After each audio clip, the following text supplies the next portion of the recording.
أعوذ بالله من الشيطان الرجيم بسم الله الرحمن الرحيم الحمد لله صلاة والسلام على رسول الله السلام عليكم ورحمة الله وبركاته. So we'll continue our journey in chapter 13 and we'll finish it today inshallah. There is a quiz on chapters 12 and 13 on Thursday. Okay, so on the 8th, so you have 4 days between now and then to study for that quiz. And we have one more chapter after this, that is chapter 14, and next week there is a quiz on chapters 14 and 16 inshallah. The two topics left in chapter 13 are substantive analytical procedures and substantive procedures. The substantive analytical procedures for the inventory are quite heavy because there are a number of things we need to check. And again, as you know, substantive analytical procedures do not tell you anything specific. They are to test reasonableness. The first thing we want to do is to detect obsolete, slow-moving, or excess inventory. And this will come up again and again. Obsolete inventory items are those that the client cannot sell anymore. This has become useless, out of date. Slow-moving are those items that they have in storage for a long time and they're not selling. And then excess inventory are items that they have overproduced, so again in their storage.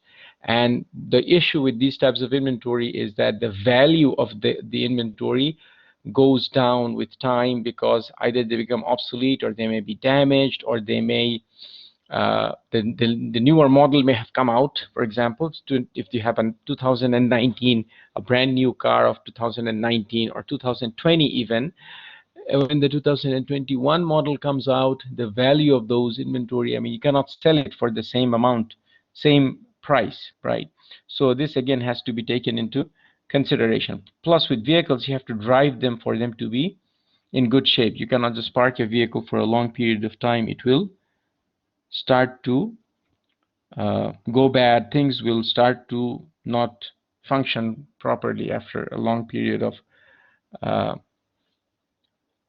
not using those vehicles. So what we want to do here, we want to compare the raw material, finished goods, and total inventory turnover to previous years and industry averages. So what does this do for us? Turnover is, we'll talk about this and the second point together, turnover or a days outstanding, right? And we want to see this year's turnover or days outstanding, meaning how long did it take them to sell the inventory after they have manufactured or after they have purchased, and compare. This is measured in number of days. So if your inventory turnover is 7 days or inventory days outstanding is 7 days, is that better or 5 days is better? Which one is better? 5 days, because you want to sell it quickly.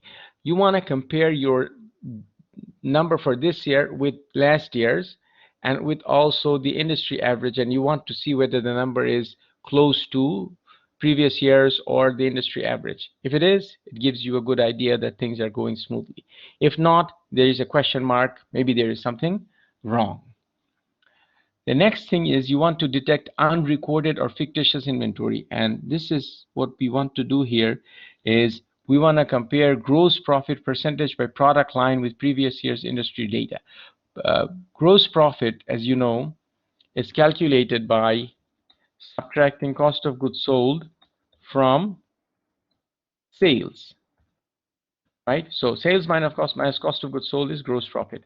Now, what is cost of goods sold? Beginning inventory plus purchases minus ending inventory, right? So as you know, this cost of goods sold ultimately has an effect on gross profit, and the inventory has an effect on cost of goods sold, right? Are you following? So what happens if we do look at the gross profit percentage and you compare that with last year's and previous year's industry data, previous year's and industry data, then we would know that if it is out of line, then there is a possibility that there is something wrong with the inventory calculation, right? Maybe something is not recorded, or maybe something does not exist and it is recorded, right? So again, we don't know exactly what the problem is until we do the substantive procedure, but this is a question mark, okay? This is a question mark that is created in our minds when we look at the when we perform the substantive analytical procedures. Then we want to detect the same thing, comparing the gross profit or the cost of goods sold as a percentage. It tells you the same thing. You could do that as well. Okay, it is not going to make a big difference, right? So if the cost of goods sold is 35%, gross profit is going to be 65%. It doesn't, again, look at either one, right? It is not going to make a difference. Okay, to detect over or understated inventory, we want to compare actual cost of goods sold with budget, right? So again, there is a budgeted cost of goods sold. We want to compare that with the actual, and we want to compare current year's standard cost with prior years after considering current conditions. What does that mean? The budget and actual you can understand easily, but the standard cost is for making goods. There is a standard cost, that how much, if you're making a tub of ice cream, how much milk should go in there, what is the cost of milk for every tub of ice cream, what is the cost of sugar in every tub of ice cream, what is the cost of cream in the tub of ice cream. And this standard cost, let's say for every 10 real tub of ice cream, the cost of goods, standard cost of goods is 3 reals or 4 reals. This, we want to compare this year's with last year's, given the industry conditions, the current conditions. For example, maybe the price of a particular item has gone up or gone down, right? And remember, the price of oil fluctuation has an effect on almost all costs because of shipment, right? So when the cost of oil is more, the shipping cost is more, which makes the inventory cost go up. It increases.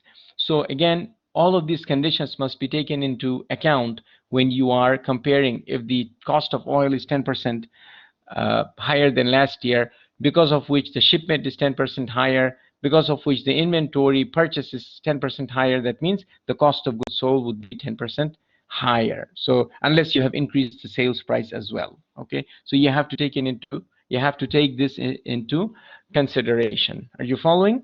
So as you see that all of these things come into play when you are doing this. Are you following? Okay, then you want to detect inaccurate inclusion or exclusion of overhead costs. Again, remember, overhead costs become a part of work in process and cost of goods sold. So we want to compare actual manufacturing overhead costs with budgeted or standard overhead costs. And again, this tells you, gives you an idea if everything is in line. That means nothing is probably incorrectly added or left from the inventory calculation. But if the items are extremely out of line from the standard or the budget, that means a question mark. Maybe something is wrong. And again, we don't know any specifics from doing this substantive analytical procedures. We just raise questions more so than we answer them in the substantive analytical procedures. Are you following?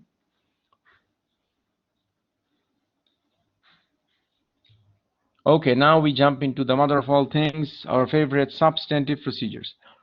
The first thing we check is the occurrence, which is everything that is recorded happened. So we take a sample of inventory additions and receiving reports, right? We have to, and we make sure that those items that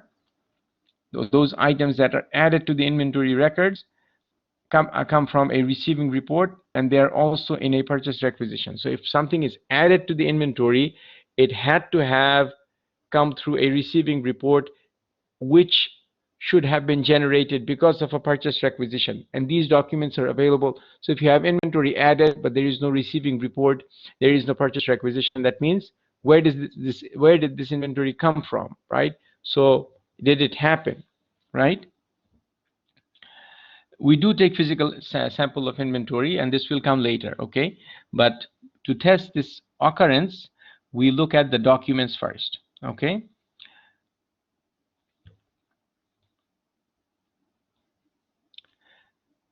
Now, the next stage is to look at the completeness, which is everything that happened was recorded. So we take a sample of receiving reports. So go to the other direction, take the receiving reports, and we want to make sure that those items are added in the inventory records. So any receiving report, the inventory in any receiving report should be added to the inventory records. The authorization management assertion, we take a sample of inventory shipments to ensure that there is an approved shipping ticket or shipping order, for example, and it is coming from a particular customer sale order. So we want to make sure that all of the shipments were authorized and they were from a real customer sale, okay, to make sure that everything that should have been authorized was authorized by the client. Are you following?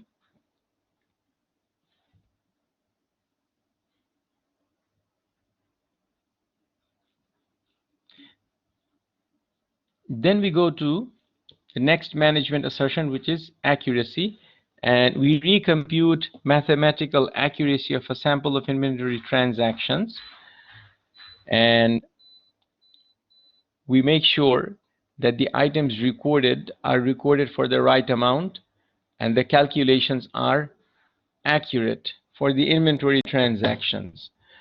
We also want to audit standard costs or other methods used to price the inventory. So the inventory is priced based on either cost or other methods such as the competitor's price or the current market conditions.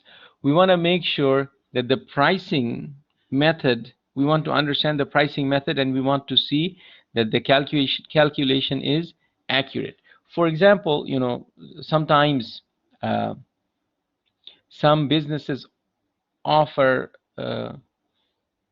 competitor's price. They match the competitor's price. For example, if you bring a coupon of, many people don't know, but if you bring a coupon of Domino's Pizza, at least I'm talking about the US, here I don't know. If you bring a coupon of Domino's Pizza to Pizza Hut, whatever the offer is, Pizza Hut will give you the same offer. So if they say buy one get one free, but the coupon belongs to Domino's, Pizza Hut will also give you this. So basically, your competitor is advertising and you're getting the benefit of this, right? So it changes their price because of that advertisement placed by the competitor. All right. So again, this is a method. There may be other methods of pricing, but you want to understand the method of pricing, and you want to make sure that the items are recorded accurately based on the pricing method. Are you following the example that I just gave you?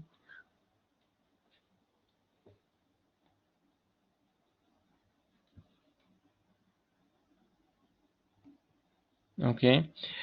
The next management assertion is cutoff. We take a sample of time cards before and after the period end to appropriate weekly inventory reports. Why time cards? Can anybody tell why do we take time cards? Time cards belong to the payroll audit. What does that have to do with inventory?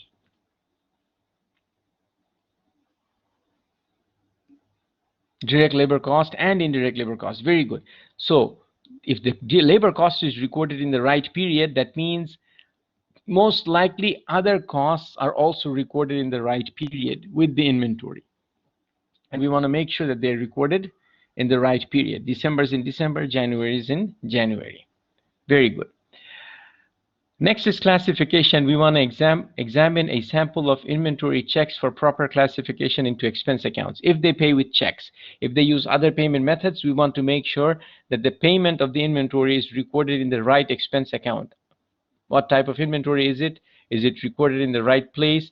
And is the payable recorded in the right supplier's account? And again, this also is done in the purchasing process to some extent, right?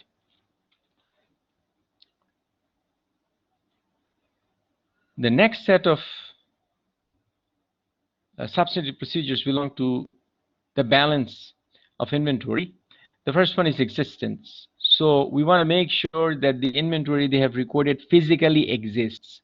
Here, Sharat, we would do a physical count of the inventory. We cannot count every single item they have, so we take samples. So if they say there are 20 items in each box, we take a box, 100 boxes, and we see if there are 20 items in each box. So let's open the box and count the 20 calculators in that box. If they're there, if they're in good condition, that means we say that it is fairly stated.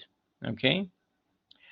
The next is rights and obligation. We want to make sure that the inventory held on consignment for others or bill and hold goods are not included in the inventory. Consignment inventory, as I mentioned to you in our last session, is inventory that the client has in their location, but it belongs to someone else, right? Someone else has put it on the shelves of your client. It should not be included in the client's balance sheet. Similarly, bill and hold items. So if the client has sold an item and the client has kept it, the customer will pick it up on a different day, right? In that case, it should not be included in the inventory. Okay? So you have a showroom and the showroom has a Mercedes that the customer has purchased. It's still sitting. You will see, if you go to the showroom, have you seen certain cars? There is a label on the car that says sold. Have you ever seen that? Have you ever seen? Right? That means that is bill and hold inventory, right? That is inventory. That is inventory that is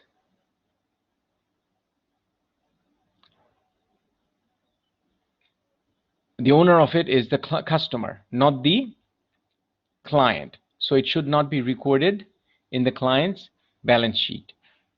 Is that clear? Is the bill and hold idea clear?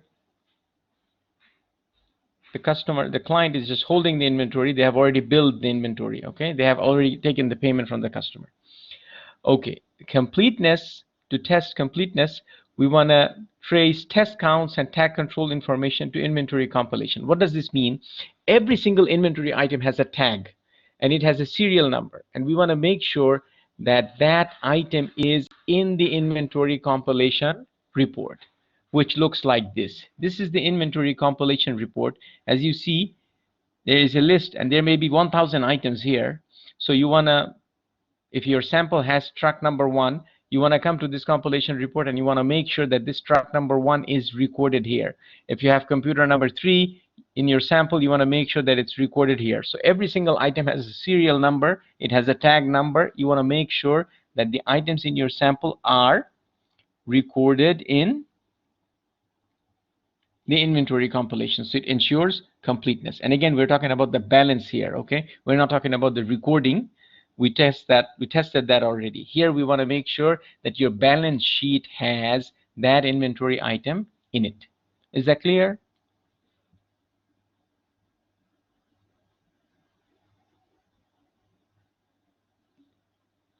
Okay.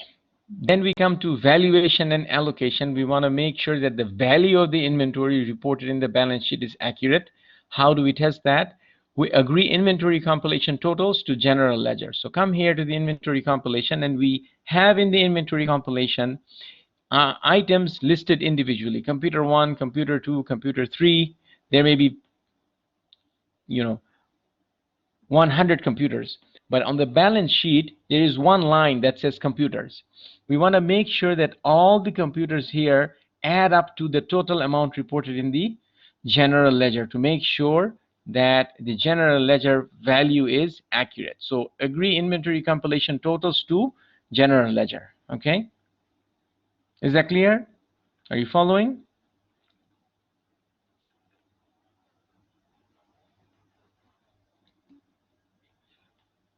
Okay. Then we test the mathematical accuracy of the inventory compilation. So we come back here. As you see, there are mathematical calculation: cost, life of the item, straight line method, salvage value, etc., etc. So there is calculations here and there's calculation down here. We want to make sure that the calculation is done accurately.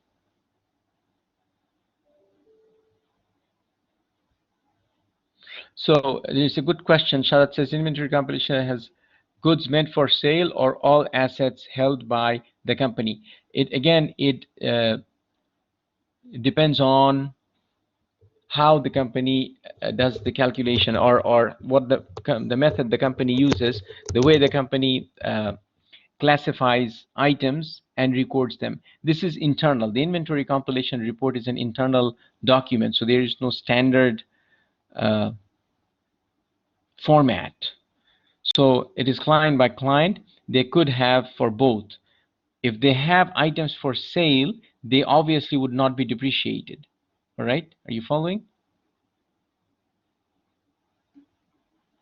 So those items would be separate, right? So again, this is saying inventory compilation, but actually these are assets used in the business. Are you following?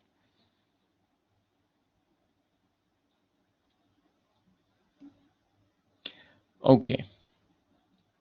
Inquire about obsolete, slow-moving, and excess inventory. Same thing that we discussed in the substantive analytical procedure. We want to make sure that they have accounted for those items and valued them at the proper value. And we also want to review book to physical adjustment for possible misstatements. What is book to physical? Maybe the book has $1 million worth of inventory, but if you go and take a physical count, the value is 950,000 only. So there's a $50,000 difference between the physical inventory and the book inventory. Usually the book is always more than the physical, so there should be an adjustment made to the book. And you want to make sure that they have made the adjustment for the right amount to make the book inventory equal to the physical inventory. Simple point, you understand? It's usually done through making journal entries to ensure that the physical and the book inventory matches. Okay. The next is for disclosures. We test occurrence, rights, and obligation. The first thing we do is inquire and review any loan agreements and board of directors minutes for pledged or assigned inventory. What is pledged or assigned inventory? Let's say, for example, the company that you're auditing, let's say, Al Rayyan Water Company. Al Rayyan, let's say, promised a disaster, natural disaster area. For example, let's say an earthquake happened somewhere, and they promised 1,000,000 bottles of water. This is pledged inventory. Although Al Rayyan has that inventory in their warehouse and it's added to the balance sheet and there's nothing wrong, but in the disclosure they should say that 1,000,000 bottles have been promised to such and such country or such and such place, so the investor would know that although they have this inventory, but this is no longer actually going to be there in a short period, it will be donated. So this should be disclosed in the footnote disclosure. The balance sheet will still show the inventory, but the footnote will show the promise that the company made. Is that clear?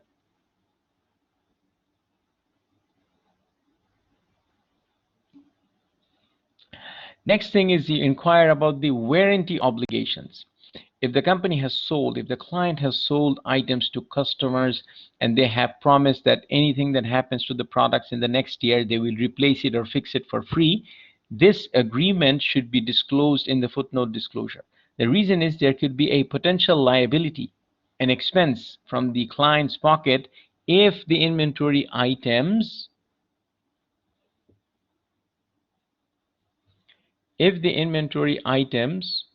or if the items sold, are defective, or there may be a mass recall of the products. So all of this should be disclosed in the disclosures. You want to make sure that they have stated this clearly. Next is completeness. We complete what we call a financial reporting checklist to ensure disclosure. And there is a checklist, that audit checklist, that exists for every single part of the audit.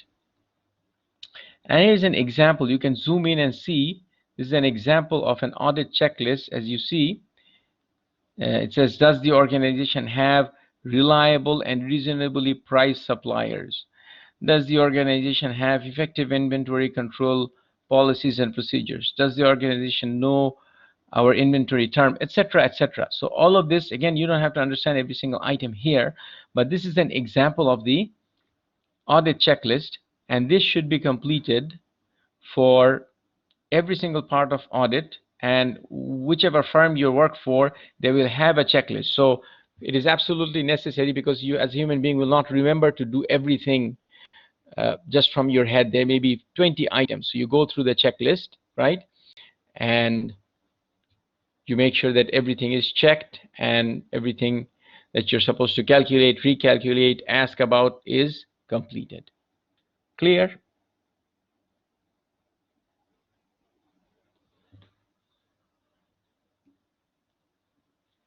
All right. Now the next and the last two are, the first one is classification and understandability. So we want to review disclosures for proper classification, and we want to read the footnotes to ensure understandability. And again, here you have the footnotes could be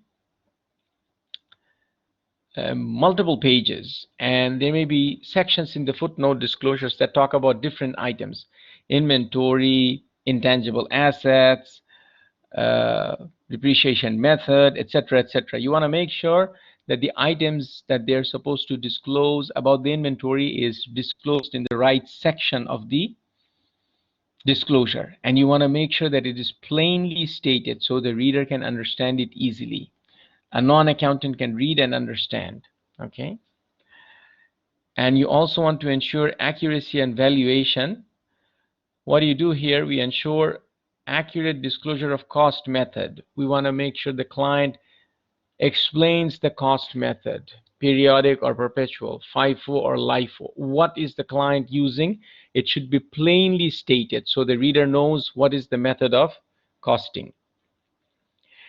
And then in the end, you read the footnote and other information to ensure accuracy. A complete reading of the footnote disclosures.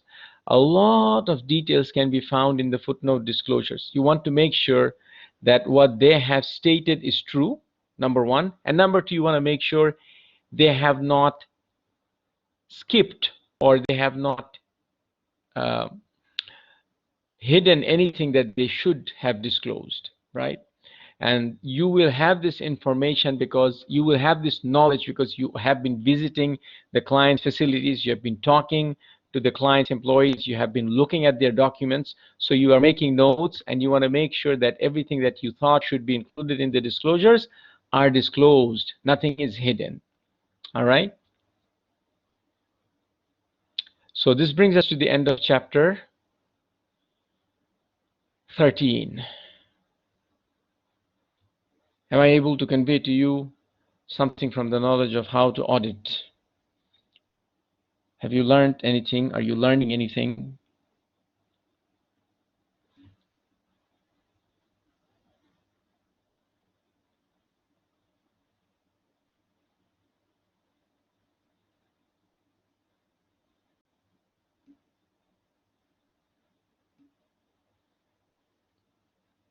Okay, alhamdulillah. So I want to request you two things. The first one is, a few of you have not completed the audit survey, audit simulation survey. It's available in Blackboard in the content right next to the audit simulation quiz. The quiz is no longer there, but the survey is there. So can you please complete that? That's number one. Okay. Number two, the course evaluation that is given to you by the university. How many of you have completed that? Did you complete that? Tell me if you completed that. I do not know. I would not be able to know if you completed that or not, but I'm asking you to tell me if you did or not. If you haven't completed, can you please complete the course evaluation? Okay, complete it today. We have 10 minutes left, and I will let you go in 2 minutes. Please complete the course evaluation and give me your honest feedback. If you think something was helpful, write in the comments that it should be done again, it was helpful. If something needs to improve so that it is better for the next group of students, or you in another class if you take with me, or a master's class if you take with me, let me know what can be improved so that I can work on it. I can help the next group of students, or even you in the next class you take with me. Okay. And I cannot overemphasize, how important it is for me to learn, and continue to improve, because I cannot emphasize how important it is, how much I would like for you to be successful. Okay, inshallah. All right. Any questions for me? Anything I can do? All right. If not, please complete the survey and the course evaluation. And inshallah, I will see you on Tuesday. Assalamu alaikum wa rahmatullahi wa barakatuh.